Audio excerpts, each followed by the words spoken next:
Hi everyone, welcome to my channel License to Roam, where I'll be providing content on football tactics and analysis on European football and the beautiful game from across the globe. You can follow me on Twitter/X at Edward Stratman, and if you enjoyed the video, we'd really appreciate a like, subscribe, and any comments as I get started and hope to grow the channel.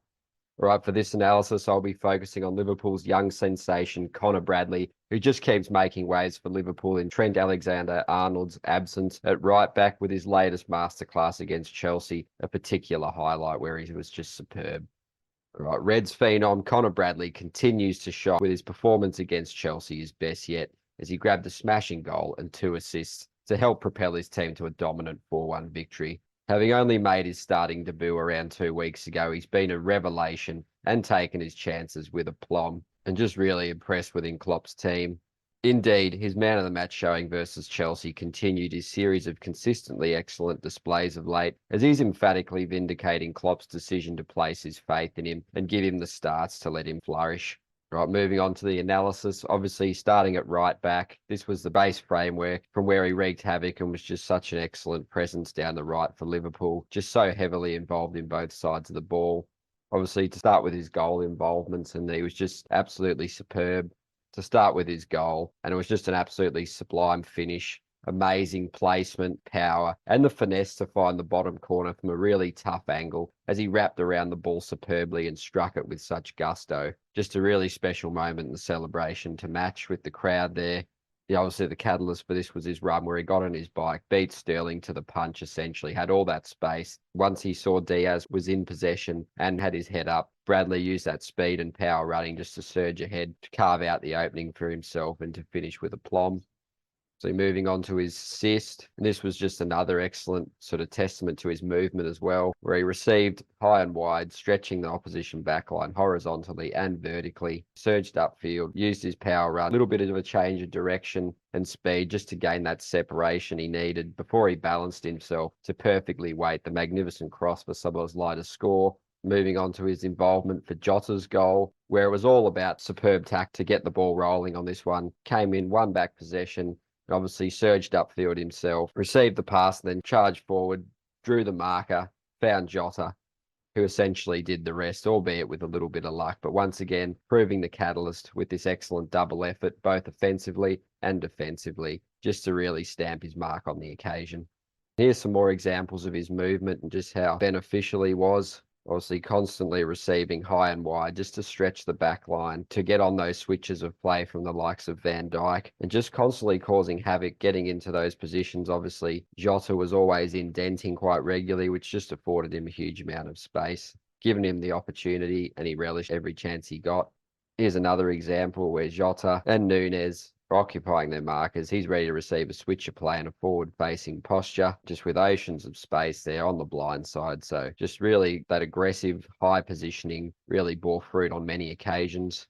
Here's another example here where he's just ready to receive that switch, get in behind and immediately place that Chelsea backline under pressure where they're backpedaling, looking to shift across and just a bit disorganised, which leaves space for their just superbly intelligent attackers to exploit. And obviously, his really well-timed runs in behind were another feature which we've touched on. But yeah, just providing that depth to the attacks, especially when there's a lot of population in midfield and central areas. He just sort of gave them that springboard and to just stretch the defence and manipulated Chelsea to leave these huge gaps all over, forcing defenders out of their positions and then forcing covering movements, which Liverpool's attackers, they're just so quick to recognise and exploit any openings. Here's another situation where he just joined the attack at the precise moment. Chelsea defenders are all focused on Nunes and the surrounding players. Then Bradley just chimes in to get on the end of the pass from Nunes, charge upfield and supply a really nice cross, which is quite close to scoring for them. Here's another situation where he's just timed the run so well to get on the end of the third man combination from Jota there. The defence is backpedaling. He's got the forward momentum, the dynamic advantage, and he takes full advantage and just charges upfield. But once again, it's all about the timing here. He could have just stayed in the initial phase, but he identified, read the play, assessed the situation, and duly pounced. Another situation where he's on the end of a third man combination just to break through and unlock Chelsea in this situation. Right on the same page with his teammates. They know where he is. And he's just ready to receive once again in the forward posture to wreak havoc in the attack, and he can choose what he wants to do from there. There are a couple of occasions where he did exploit the blind side with runs into the box as the defence has obviously all collapsed centrally, looking after markers there. Liverpool have got so many threats there. So Bradley's made the most of the situation to be a really nice option there. And just to mix things up, he would come infield a little bit, rotate with his nearby teammates, just to give another variation of his threat. And he's forming a 4v3 here right at the start of the game, just to give Chelsea something else to think about. And this was an excellent example, just of his reading of the play and situations. Obviously, Liverpool have 7v6 here. Obviously, you can see the marking. Chelsea have got a lot of the options covered, but Bradley just moves infield, indents from his nominal right-back berth, gives Van Dijk the option. He finds him, and he has all that space to turn, face, and then run at the back line. So just really intelligent player. This was another fine example of it. So moving on to his distribution, and we've already touched on the excellent assist, but that wasn't all. He was constantly creating chances with his excellent passing and distribution. So just a great source of attacking impetus, and this was a great precise cross that Diaz just missed, but yeah, combines the vision and execution. Here's another elite through ball where he's combined just what I've said above and just fed the run of Núñez there, spotted it, identified it, got his head up, and then just put it on a dime for him to run into and very nearly scored off that one too. Another example of his line-breaking passing here and just how progressive. And he just breathed life into attacks at will almost. Not obviously at the level of Trent Alexander-Arnold, but really exceptional output still, just to put teammates in advantageous situations to go and wreak havoc. This set off the counter that, once again created an excellent chance for Liverpool. This was a pretty cool little passage here where his aggressive counter pressing won the ball back and then did a little roulette spin just to show that he combines both sides of the game so well. And it really got the crowd on their feet, that sort of effort. And it's another testament to Liverpool's coaching framework in the club that can build up the youngsters through and they can slot straight into the first team and adapt pretty smoothly like so many in the past. And then moving on to just purely his defensive work, the way he would press Chilwell so high, get in his face, force turnovers. He was really aggressive, tenacious, and just made life so uncomfortable for him throughout the game, responding to the triggers of back to goal, open posture. And he just never let him settle. It was just another great string to his bow. This one here was great. He pressed him all the way up to pretty much the corner flag there, forced a turnover. And then Liverpool can attack again versus the unset, disorganised Chelsea backline, who were preparing for an attack of their own. So came to the fore in all manner of ways he did.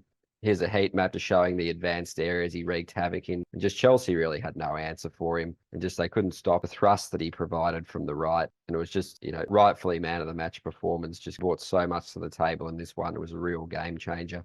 And obviously here's an average position map. It just shows the positioning really high, giving that overlapping threat, also giving that infield threat where need be, but just really great supporter of the offensive moves. Same here with the pass connections, just showing the teammates that he obviously coalesced with the best. Obviously Szoboszlai and Jota were really key for him, and Konate helping him give that structural stability in behind, just to give him that platform to surge upfield at will with freedom.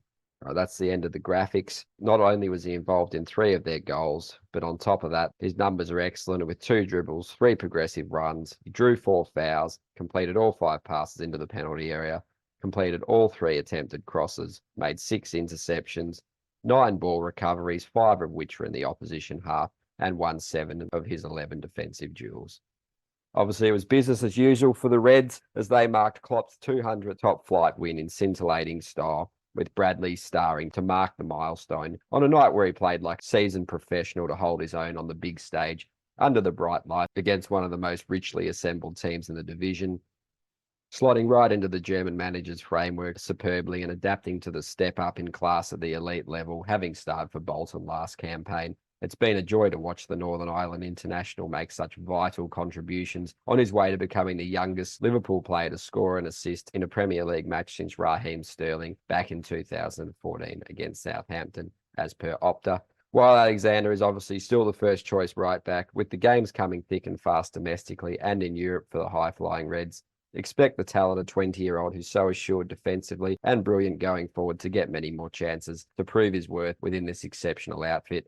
Who knows, it might even give Klopp the opportunity to deploy Alexander-Arnold in midfield in order to fit both players in. But that'll be a case of watch this space. Right, that's the end of the analysis. If you enjoyed this video, please like and subscribe and leave a comment. Would really appreciate it. Thank you for taking the time to watch the video. Have a great day. Stay tuned for the next analysis.